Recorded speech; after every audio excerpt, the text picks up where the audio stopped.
समय पहले की बात है। एक रहस्यमय राज्य था, अमावसगढ़। यहाँ के राजा समर सिंह के पुत्र राजकुमार आरव को साहस, विनम्रता और ज्ञान के लिए जाना जाता था। दूसरी ओर आकाश के पार चंद्रलोक में राजकुमारी सानवी रहती थी।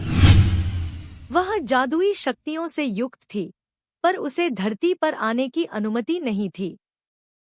परंतु धरती की कथाओं और वहां के लोगों में उसका विशेष आकर्षण था। एक दिन आरव शिकार पर निकला और रास्ता भटकते हुए एक झील पर पहुंचा। झील पर चांद की रोशनी इतनी अद्भुत थी कि पानी दर्पण जैसा लग रहा था। जैसे ही आरव पास गया, तेज रोशनी के साथ सामने प्रकट हुई सानवी। वो पहली भेंट थी। दोनों चौंके, लेकिन बातों में धीरे धीरे खो गए। सानवी ने चंद्रलोक और अपनी शक्तियों की बात बताई। आरव ने धरती की सुंदरता साझा की। जल्द ही पूर्णिमा की रातें उनके मिलन का माध्यम बन गईं। धीरे धीरे यह दोस्ती सच्चे प्रेम में बदल गई।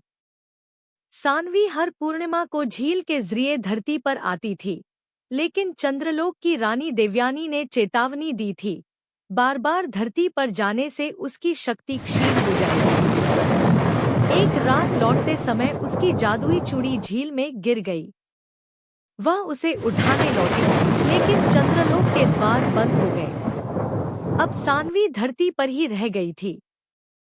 आरव सानवी को महल लाया। राजा समर सिंह पहले चौंके, लेकिन सानवी के ज्ञान और नम्र स्वभाव से प्रभावित होकर उसे अपनाया। परंतु हर कहानी में एक विरोधी होता है, तांत्रिक वज्रपाल, जिसे वर्षों पहले राज्य से निष्कासित किया गया था। उसे सानवी की उपस्थिति में खतरा नजर आया। वज्रपाल ने अफवाह फैलाई कि चंद्रलोक की कन्या यहाँ रही तो राज्य पर विपदा आएगी। राजा ने कहा, अगर सानवी अपनी चंद्रलोक की पहचान सिद्ध कर दे तो वह आरव से विवाह कर सकती है। लेकिन उसकी शक्तियां जा चुकी थी। आरव ने भरोसा दिलाया, मैं तुम्हें प्रमाण से नहीं, प्रेम से पहचानता हूँ। लेकिन सानवी ने तय किया कि वह खुद को सिद्ध करेगी। वह ज्ञानवट वृक्ष के नीचे 7 दिनों की साधना में बैठी। अंततः चंद्रलोक की रानी ने उसकी सच्चाई और तपस्या से प्रसन्न होकर उसे फिर से जादू का आशीर्वाद दिया। इसी दौरान वज्रपाल ने अमावसगढ़ पर आक्रमण किया। चारों ओर अंधकार फैल गया। पर अब सानवी शक्तिशाली थी।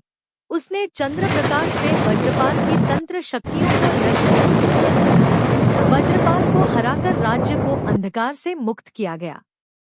अब राजा ने आरव और सानवी के विवाह की घोषणा कर दी। पूरे राज्य में उत्सव मनाया गया।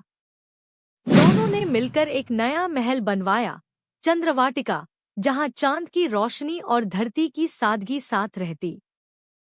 चंद्रलोक की रानी ने आशीर्वाद देते हुए कहा, सच्चा प्रेम लोकों की सीमाएं पार कर सकता है। सीख, सच्चा प्रेम ना लोकों की सीमा मानता है, ना प्रमाण मांगता है,